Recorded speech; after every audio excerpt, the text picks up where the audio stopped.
Sinyal memiliki fungsi untuk menggambarkan informasi dari sebuah kejadian aktual. Dalam bidang elektronika, sinyal biasanya melibatkan waktu, tegangan, arus, gelombang elektromagnetik, dan lain-lain. Ada dua jenis sinyal, yaitu sinyal analog atau continuous signal dan sinyal digital atau discrete signal. Pada grafiknya, sinyal melibatkan dua bagian variabel. Bagian horizontal disebut independent variable dan bagian vertikal disebut dependent variable. Independent variable adalah besaran yang perubahannya tidak tergantung dengan besaran ratingnya. Sedangkan dependent variable adalah besaran yang berubah tergantung dengan besaran independent variable. Dalam elektronika, independent variable yang digunakan biasanya adalah waktu. Waktu termasuk independent variable karena waktu terus berubah secara konstan tanpa dipengaruhi oleh besaran fisik apapun. Sedangkan dependent variable bisa bermacam-macam tergantung dari nilai apa yang ingin kita amati.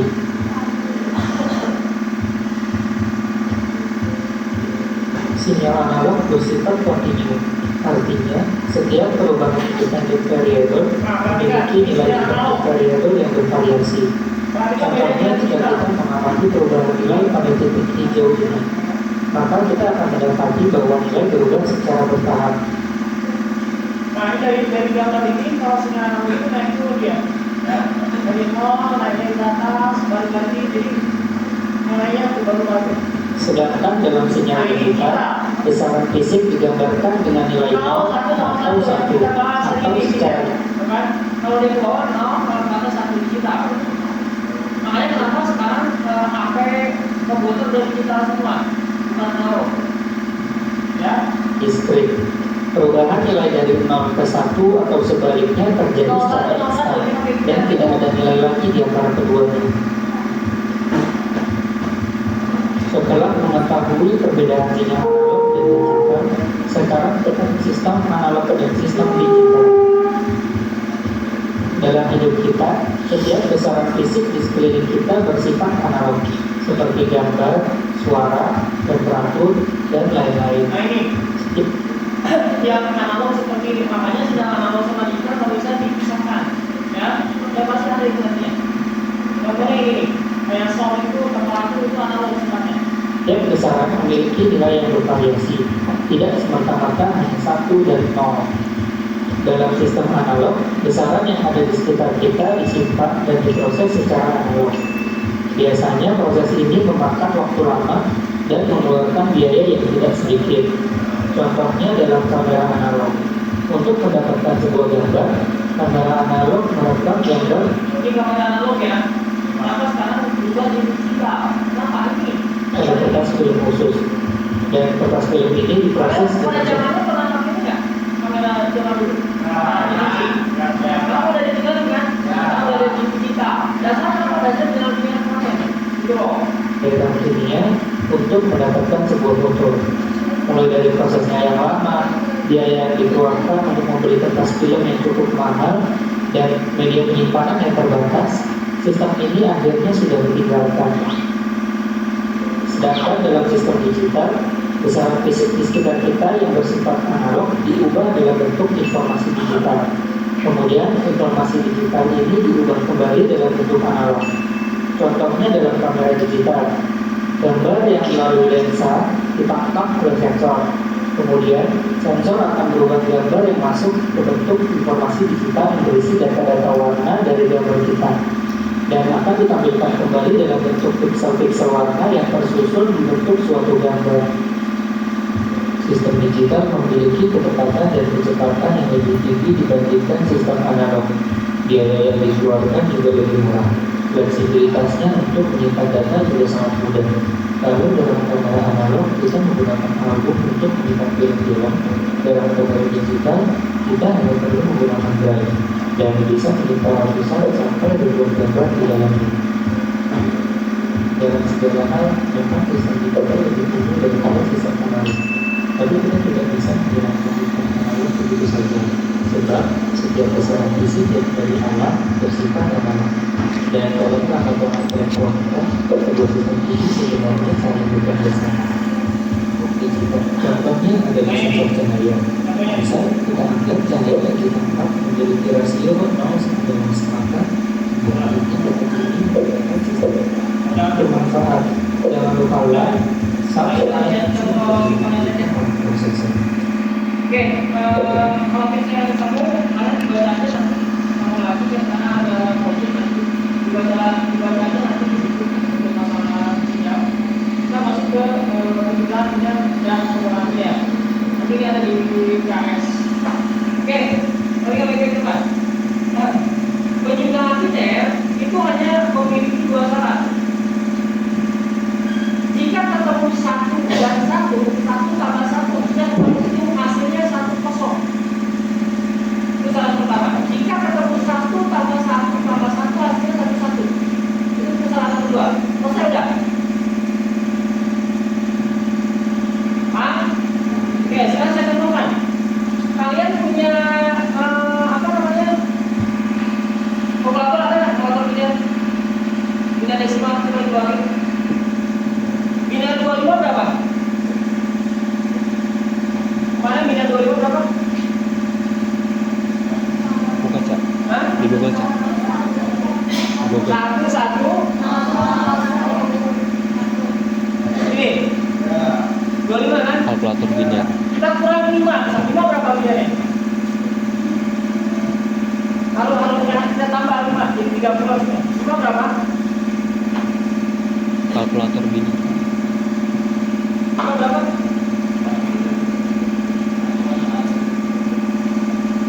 Lima itu binanya 0,1 ya? 0,1 ditambah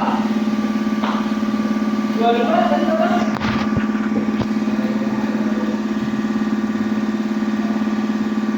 Bina 25 berapa?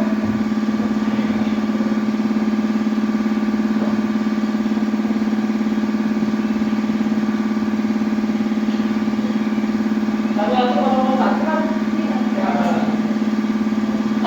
Nah, kita akan melakukan penjumlahan. Jika ketemu 1,1 maka hasilnya 1,0. Kita kan bicara biner ya, bukan desimal. Kita ketemu 1,1 nih, hasilnya 0, satunya ke atas. Kalau tahun ini udah pasti 1, karena nggak ada kan? Nggak ada kesalahannya kan? Kalau 01, 10, 1 berarti hasilnya. Kalau ditambah 01, 1. Satu. 10. Coba mendengar, 1 itu hasilnya 30. Hah? Enggak. Nah, itu penjumlahan kayak gitu. Kalau ketemu syarat ada 1, ketemu berarti dia 1 hasilnya. Paham nggak? Nah, coba kalau penjumlahan, kalau pengurangan sedikit ribetnya ada pertanyaan nggak? Kalau misalnya ada soal 25 dikurangi 10, 25 ditambah 10 dengan desimal, kalian bisa pisah berapa desimalnya? Yang saya butuhkan adalah caranya, bukan hasilnya. Kalau kalkulator kan gampang hasilnya sekian gitu kan. Ngerti nggak? Makanya kemarin pas ulangan tidak ada yang bawa kalkulator. Jadi HP nggak ada, ini masih ada semua nih hitungan. Mau penjumlahan, pengurangan, konversi, enggak. Oke? Ini untuk penjumlahan. Kalau misalkan kalian ketemu 1 ini, berarti dia 1, satunya ke atas. Ngerti nggak? Paham ya? Ya, gitu maksudnya. Kan? Contohnya, nanti ada contohnya lah. Kalau misalkan kita tambah di sini, misalkan saya tambah ini kan 01 di sini, misalkan saya coba kalau 1101 berapa? Enggak ini 11011 berapa? Desimalnya. Dapatnya berapa desimalnya? 27. Oke, 27. Kalau ini 0111 berapa? 5. Kosong satunya 3 kali. Kosong. Berapa? Satunya 3 kali. Kosong. Dapat berapa? Kosong. 0. Kosong satunya 3 kali. Kamu makan. Satunya 3 kali. Berapa dapatnya? Betul. 170. 7 kan? 7. Oh, 7 gue kira. Kalau coba berarti 30. Oh, Ini kan? Oke, kita hitung sekarang. 1 berarti kosong. 0. 0 1 0 Nah, 1 ketemu tuh 1 berarti 1 1 ketemu lagi 1 berarti 1 1. ketemu lagi 1 berarti Kosong 1 1 1. Oh 10 ya? benar kan yang pas gitu. Nolnya 4. Benar. Aman kan? Oke ya. Itu untuk penjumlahan. Sekarang pengulangan. Bedanya kayak gimana?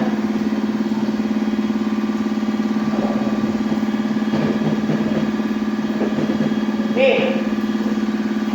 Kalau pengulangan bedanya adalah kalau ketemu 1 kosong dikurangi 1 berarti hasilnya 1. Salahnya itu aja. Dan nanti ada salah kedua, satu berjalan. Berarti 1 kosong dikurangi 1 ketemunya 1. Berarti maaf. 1 kurang 1 berapa? 1 kurang 1? Kosong 1 kurang 1? kosong Kosong kurang 1? 1. Nggak bisa. Kan soalnya nggak ada. Oh 0. Berarti yang 1 ini pindah ke atas. Nah, yang 1 ini jadi 0 101 ketemu tuh. Hasilnya 1 ini 0 ini 1. benar kan 21 cek benar gampang ya. Nah kalau misalnya gampang ada syarat kedua adalah begini. Kalau misalnya ketemunya begini, nah ketemunya kayak gini, coba 10011 berapa? Hah? Berapa? 12. 12. Yang bawahnya 001 berapa? Nah ini atau 7? 19 Pak atasnya Pak. 19. Ini 19. Iya. Hah?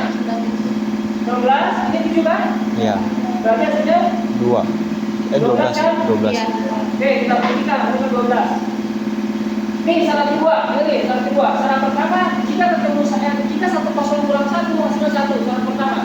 Syarat kedua, 1 kurang 1 0 1 kurang 1 0. 0 kurang 1 kan nggak bisa. Pinjam di sini bisa nggak? Enggak. Pinjamnya di sini kan? Ini syarat kedua nanti. Jika ada yang dilongkap 1 kali atau 2 kali nolnya, artinya apa? Artinya yang 1 ini pindah ke sini, betul nggak? Iya. Paham? Yang 1 ini pindah ke sini. Karena ini nggak bisa pinjam kan? Iya. Nah yang dilongkap itu jadi 1. Itu 1 2. Hah? Yang dilongkap jadi 1. Yang ini hasilnya 0 karena udah dipinjam ke sini. 1 0 1 hasilnya 1. ini yang 1 kan? Betul nggak? 1 0 12. Cek. 12. Aman kan? Gitu caranya. Coba cek. 1 1 0 0 12. Benar enggak? Benar? Ada pertanyaan? Kalau nggak ada, tanyakan. Depannya pakai. Oke. Kalau bisa ketemu lagi, makanya saya bilang berkali-kali, kalian hanya JK saja, jadi komputer dan internet. Bangsa dari mulai pembahasan awal sampai beres. Dibaca aja tuh. Ya, kalau dia ngomong lagi ngomongnya di sinyal, saya panggilin kita. Ada pertanyaan nggak? Ada. Enggak. Berarti nolnya diturunin. Nggak ada. Bisa 15 menit lagi, pertanyaan. Enggak Pak. Kalau nggak ada, tanyakan. Kalau misalkan nggak ada, berarti boleh saya tes.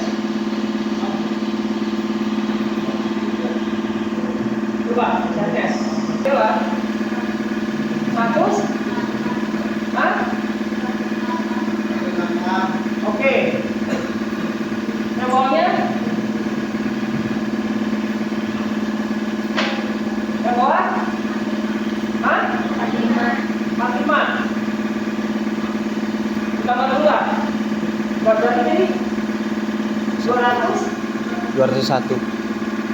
Ini kan? 211. Ya kan? Silakan, siapa yang mau depan? Nilainya berapa? Kurangi. Tambahin. Silakan depan. Kosong. Nol. Satu. Ya, 1,9. Paham ya? Nah, sekarang dikurangi. Sekarang pengurangan. Kalau dikurangi hasilnya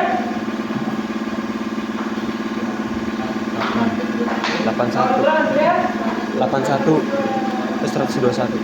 ini ya. Jangan. Harusnya hasilnya 121. Jika ini